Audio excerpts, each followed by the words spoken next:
Dr. Carrie Wilkens and her colleagues at the Center for Motivation and Change have an alternative that gives families tools to help their loved ones get through addiction. She co-wrote the book Beyond Addiction: How Science and Kindness Help People Change, and she joins me now from New York. Dr. Wilkens, I love the title of your book, Science and Kindness, and I think the signs you've got is that adverse childhood experiences really affect people, don't they? Yeah, they do. They've done some really wonderful studies showing, I mean, they're painful studies in terms of what the outcomes are, but the more adverse childhood experiences people have, and that includes divorce or loss of a parent, physical abuse, sexual abuse, neglect, those early experiences really do predict a variety of things, including substance use problems down the road and early death and physical problems as well. Okay, but what about people who don't have any apparent childhood trauma? How do you explain their addiction? You know, people use substances because they work in some way. And I mean, if you kind of think about it from a self-medication philosophy of, you know, if I have an anxiety disorder, so I'm anxious in social situations. Alcohol may really help me with my anxiety. It makes me feel better in the moment and lets me do things that I wouldn't otherwise do.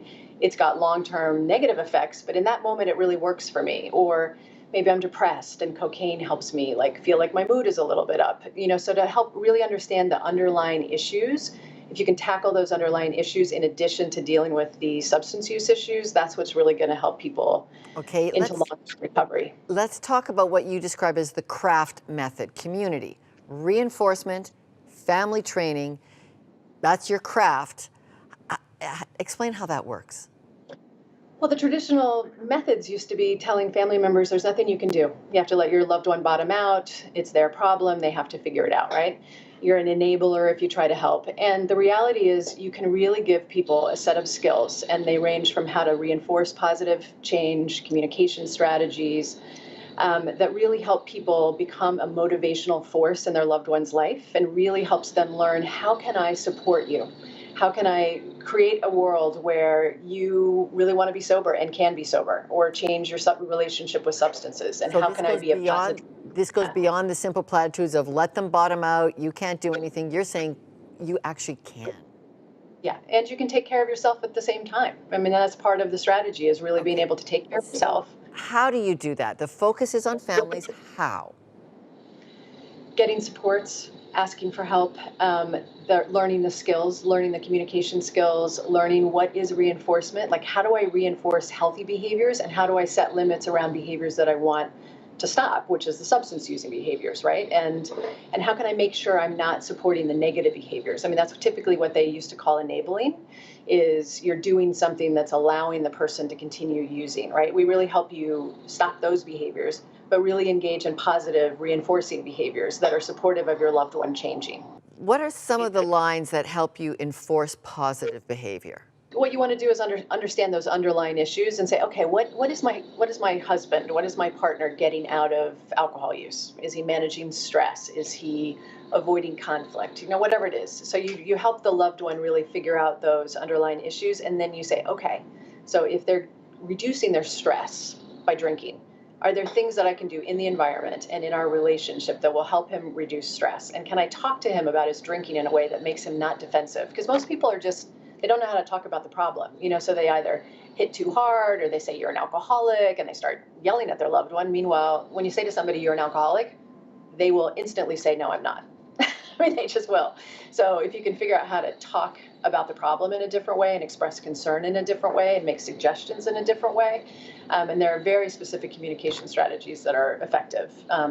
You know, there are a lot of the strategies that we use as therapists that help people talk to us and be honest with us. We're teaching loved ones the same skills. Okay, so we had a lot of backroom chatter as a staff team on how we all scored on that parent list. Like, I'm 6 out of 10, and Yep. and others are 1 out of 10, and someone has an addiction and someone doesn't.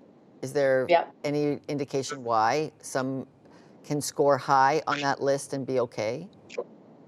Yeah, I mean, that's what's interesting about all that we're knowing about trauma now is, and addiction in particular, that being an outcome of trauma, that it's kind of this, it's such a complex problem because you've got life experiences, right? So you've got things that impacted you that potentially literally affected how you're wired, right? So kids who grew It's up in your really head. chaotic, Yeah. traumatic environments, their systems are keyed up in a different way because they're just vigilant. They're expecting the worst all the time. You know, some kid who's been physically abused a lot.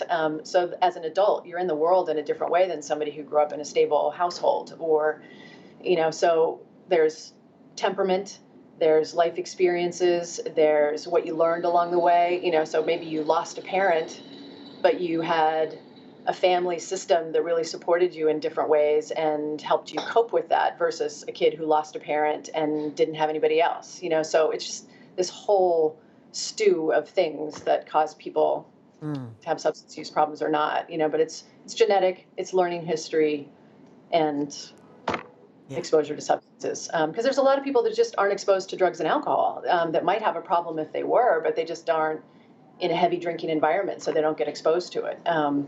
So it's just, you know, and then you see people that didn't have any substance use problem, and they're a 60-year-old woman whose husband died, and she starts to drink because she's sad, and all of a sudden she's really dependent on alcohol when she had no substance history. So it's, you know, it's quite complex, which I think is the thing people really don't realize and don't talk about enough. You know, they just want it to be as simple, you're an addict or you're not, and it just doesn't work that way. Thank you, Dr. Wilkens. Thank you for joining Sure. us today. Oh, thank you for having me.